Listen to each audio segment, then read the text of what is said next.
front. A warrior always leads from the front. A warrior is decisive. Issues would happen. Do you run away from the problems, or do you face it brutally and take the decisions that you have to take? Attributes of a warrior: benchmarking and always raising the bar. My life as an entrepreneur, as I've always been the one pioneering what I'm pioneering. But the issue, the good thing is that it always brings value to the community and to the clientele base that I serve, to the people, and to the environment. I remember when I started my first company, Interface Technologies. Then we went into biometric technology. It was ahead of its time. Nobody understood what it was, but we went ahead and we did it until right now. Everywhere you go now, you see people using their fingerprint or using their iris or using their palms for time and attendance and so on. But we started this long before, and even trying to market it, a lot of people didn't understand, and they were like, just give me cards. I understand cards, for access control. And that's how it's always been.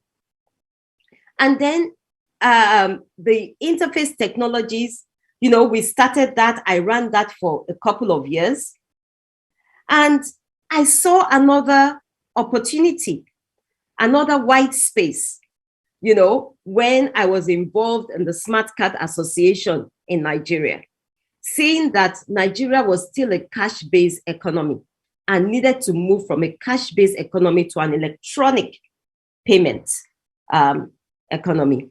And so also a lot of banks where they had very, very high overheads because having to manage cash was extremely expensive.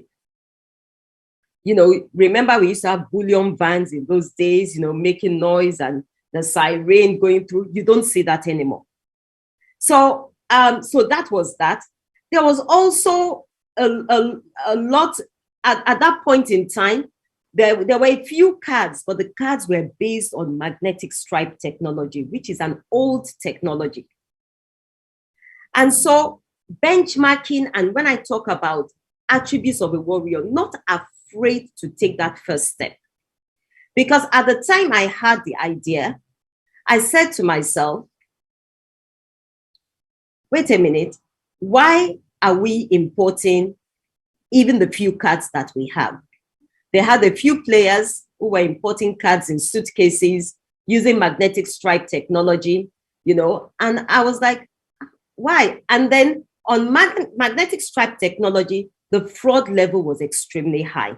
And it was then we used to have a lot of cases about 419. And I took that bold step, which is an attribute of a warrior, to say, why don't we set up a chip and pin smart card technology? And I would talk about what we do. SecureID, I had a dream to set up an end-to-end world-class manufacturing plant for making smart cards and a digital technology solution providing. And in coming up with that idea, as I said, Nigeria was still on cash, and the few cards that they have was based on an old technology. And at the time that I started, it's not that there weren't other companies there, there were, but they were doing mag stripe technology and importing these cards. And so it's like, I have this big dream, okay? I don't know whether it's going to work, but I have a big dream. And so I went about doing my business plan, coming up with a strategy, and having been convinced with myself that this can work here, it was easy for me to take it to the next stage of execution. Execution includes raising your finance, whether it's equity, whether it's debt, or whether it's a combination of that. And for me, as an ex-banker, maybe my challenge wasn't necessarily raising finance. Why? Is because I knew how to write a credit analysis paper. I knew how to look out for the risk. So the experience of the past, taught me that. So I was able to look at the risk with God on my side.